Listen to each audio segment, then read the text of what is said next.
올해 입시에 어떤 변화가 있을까요? 제가 질문을 던졌을 때 사실 아마 대부분 가장 먼저 머릿속에 스쳤던 건 의대 승원 이슈 같아요. 네. 그것도 한번 조금 약간 입시 환경적인 변화랑 관련해서 얘기해 주실 수 있을까요? 의대 얘기를 할 때 굉장히 많은 분들이 네. 1,500이라는 숫자에 너무 꽂혀 있어요. 맞아요. 1,500이 늘었으니까 굉장히 많은 애들이 의대를 갈 거고 네. 그 많은 애들이 의대를 가면 또 그 이렇게 자리가 빌 거고 그럼 이렇게 계속 올라가야지 도미노를 또. 이렇게 그죠, 그죠. 일으킬 거다 이렇게 네. 생각을 하시는데 그 1,500에서 수시와 정시가 나뉠 거고 그 정시에서 다시 일반 전형과 지역 인재 전형으로 나뉠 거예요. 맞아요. 그러니까 여기 보시면 맨 위가 의의 일반이고 두 번째 줄이 의의 지역이에요. 너무 표가 잘 정리돼 있네요. 네, 역시 근데 이게 TS 교육평가연구소.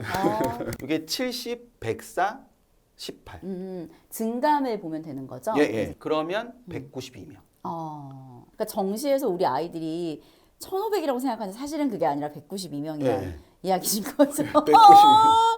어떡해. 그러니까 이게 1,500명의 느낌하고 192명의 느낌 달라요. 엄청 달라요. 너무 달라. 그러니까 지금 저희가 상위 누적이라고 하는데 네네. 그러니까 100명이 시험을 봤으면 맨 위에 있으면 상위 누적이 1%가 되는 거잖아요. 2등 했으면 2%가 2%? 되는 거고. 네. 지금 과탐을 본 친구들이 17만 4천 명이거든요. 네. 그중에 192명이면 0.11%. 그 17만 4천 명 중에서 0.11%에 해당하는 인원만큼이 증원이 되는 거예요. 그러니까. 물론 이제 그게 여파가 없다고 할 수는 없지만, 그쵸.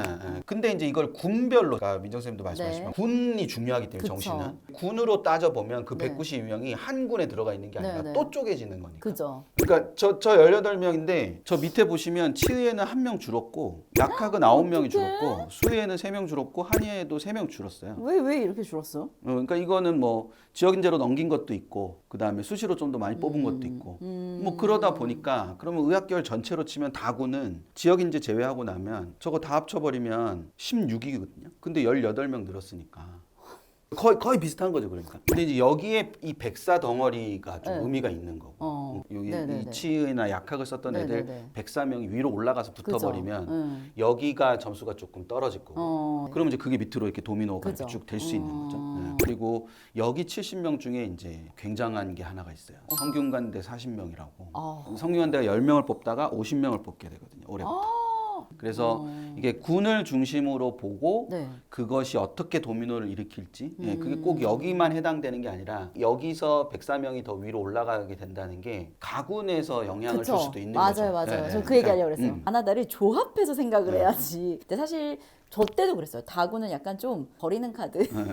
선택지가 막 많진 않아서 결국 가나에서 어떤 결정을 내려야 되긴 하더라고요. 그래서 올해는 이제 그때랑 좀 달라진 거는 다군에 서강대도 있고 성균관대도 있고 그다음에 이제 고대도 다군 모집을 해요. 학부대학이라고 해서 이제 자유전공이긴 한데 이름을 학부대학으로 하고 있는 그게 18명 18을 뽑는 거죠. 그러니까 예전에는 여기 대학들이 다 없고 중앙대밖에 없었는데 이제 작년부터 성대가 들어왔고 그다음에 이제 고대랑 서강대도 다 들어와서 올해는 조금 양상이 조금 달라질 수 좀 있죠. 달라질 수 있겠네요. 확실히. 그러면 또 다른 변화는 없나요? 다른 변화는 이제 아마 민정 선생님도 들어보셨을 사탐론의 그런 사탐론. 상황. 그러니까 사탐론이 왜 생겼는가 생각을 해보면 통합수능의 취지에 부합하기 위해서 각 대학들이 자연계열 미적기하 과탐 지정을 폐지를 하면서 된 거죠. 그러니까 이게 인문계열은 제한이 하나도 없었거든요. 근데 자연계열은 교수님들께서 이제 우리 애들 수업을 하려면 미적기하나 과탐을 하고 와야 된다. 그래서 이제 그걸 지정을 해놨는데 이게 통합수능의 취지에 안 맞지 않냐고 자꾸 얘기를 하니까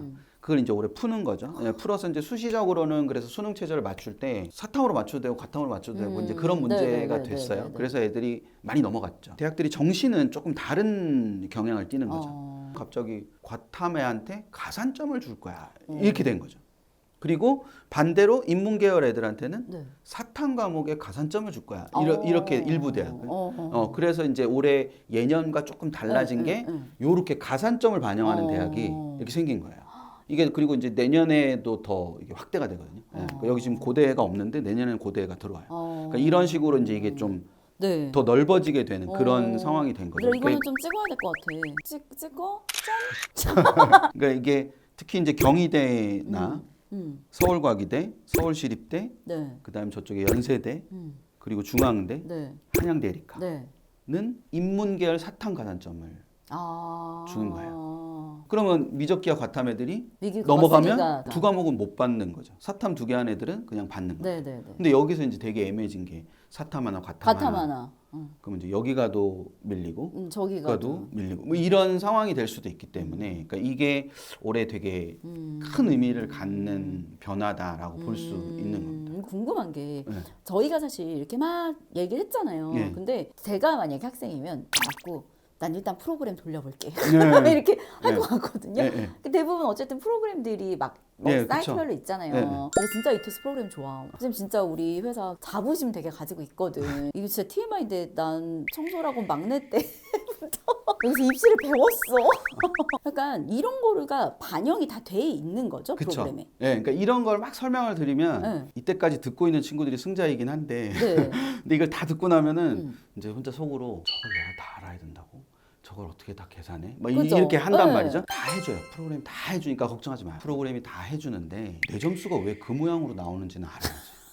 우리가 생각하기에 뭐 상위 대학 있고 하위 대학이 이렇게 네, 있으면 그쵸. 여기가 되면 여기도 그죠, 된다고 그죠. 보통 생각하게 되거든요. 그리고 딱 여기 갔는데 여기가 내가 불리한 구조야.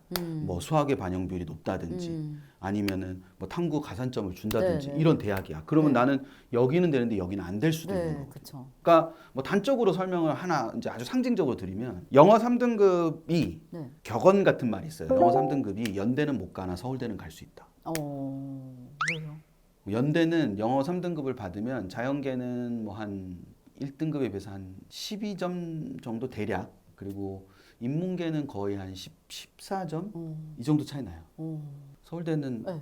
다 해야 뭐 2점. 아 그래요? 이게 가산점이랑 반영 비율이랑 등급간 점수랑 이런 게 다르거든요. 그러니까 고대랑 연대 자체도 고대는 이제 1등급과 2등급의 차이가 네. 3점 나는데 네. 연대는 자연계는 뭐 5.5점 나고 뭐 이렇게 되거든요. 그러니까 이제 영어가 1등급이 줄면 네. 연대는 이제 지원자가 굉장히 많이 줄어들게 되는 이런 상황이 될 수 있거든요. 고대는 아주 점수가 많이 남는데 왜 연대는 이렇게 타이트하지? 혹은 왜 어렵다고 나오지? 예, 이렇게. 그런 게 영어 때문일 수도 있는 거고.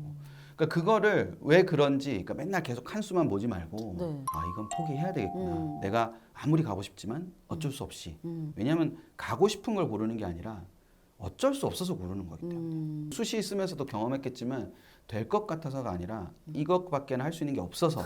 그게 사실 굉장히 많은 거잖아요. 그럼요. 그러니까 그런 부분이기 때문에 생각을 해야 된다. 그러니까 예를 하나 그래서 보여드리면 네네. 이렇게 두 명이 이렇게 있어요. 이 친구는 지금 똑같죠? 125, 125, 네, 123, 123. 62, 63, 63, 63. 그럼 요거 하나만 달라요. 그렇죠? 네네. 3은 생명 1점. 그래서 총합을 따지면 얘는 1점이 더 374. 높죠? 네. 373. 그래서 옆에 이제 보시는 것처럼 네. 단순합으로 따지면 이제 F가 더 높아요. 네. 이 과목을 제외하고 생각하면 얘가 대학을 더 잘 가야 될 것 같잖아요. 그렇게 될 것처럼 보이는데 차이는 아까 민정쌤 지적해 주신 대로 여기가 생명과 원이고 여기는 사회문화. 사회문화.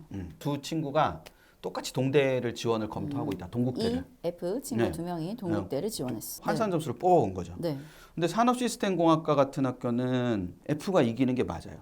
근데 건설환경공학을 넣었더니 690.859, 689.36이니까 얘가 더 이기는 거죠. 왜 이런 현상이 생기냐? 여기는 가산점이 없고요. 네. 산업시스템공학. 네네. 여기 밑에는 과학탐구에 과탐. 3번 가산을 줘요. 그러니까 얘는 둘 다 가산을 받는 거고 네. 얘는 하나만 하나밖에 못 받는 거. 그러니까 얘가 표점이 더 높지만 실제로 건설환경공에 넣으면 저기 떨어질 수 있죠. 그러니까 예를 들어서 내가 산업시스템공학과를 넣어봤더니 점수가 좀 남아. 그러면 건설환경공학 그냥 되겠네. 그러면서 막 다른 데 막 알아보다가 다른 데를 다 질렀어. 근데 건설환경공학 그래서 sak 넣어봤더니 안 된대. 그러면 이제 전략 자체가 안 완전히 되지? 완전히 달라져야 네, 되는 거고 그죠. 왜 안 되지? 이 프로그램이 엉망이네. 막 이렇게 한단 말이야. 그러니까 그게 그렇게 되는 게 아니라 이 이유를 좀 아는 것이 무엇보다도 중요하다. 그러니까 이게 이제 아까 뭐 경희대나 중앙대나 연세대나 이런 네네. 경우에 이제 인문계열의 사탐 네네. 가산점을 줬으니까 이게 뒤집어지겠죠. 여기 그쵸. 가면. 네. 예, 그러니까 과탐으로 가면 사탐이 되려 있어요. 또. 그러니까 이게 EF가 완전히 뒤바뀌는 그런 구조가 되겠죠. 그래서 그런 부분들까지를 네. 올해는 좀 염두에 둬서 그러니까 신경 써야 되는 게 되게 많은 것 같아, 얘들아. 정말 간단하게 생각하면 뭐 선생님을 찾아가서 프로그램을 돌려보지 뭐 이렇게 생각할 수 있지만 일단 제일 첫 번째는 그 전에 지난 19년, 20년, 21년 동안 공부했었던 그 결과로 받은 성적표로 마지막으로 가장 최상의 조합으로 가장 최고의 결과치를 뽑아낼 수 있는 건데 왜 남한테만 맡겨? 전문가의 도움 받는 거 너무 필요하다고 생각하지만 그 전에 먼저 너가 이런 과정들을 다 거친 다음에 이러이러한 조합과 이러이러한 조합 중에서 어떤 거가 좀 더 나을까요? 라든지 이런 식의 도움을 받는 게 선생님 훨씬 의미 있을 것 같기는 해. 그렇죠. 그러니까 이런 것들을 전문가한테 가서 들으면 시간이 아깝잖아요. 이거를 내가 네. 알고 전문가한테는 다른 걸 들어야죠. 어떤 거?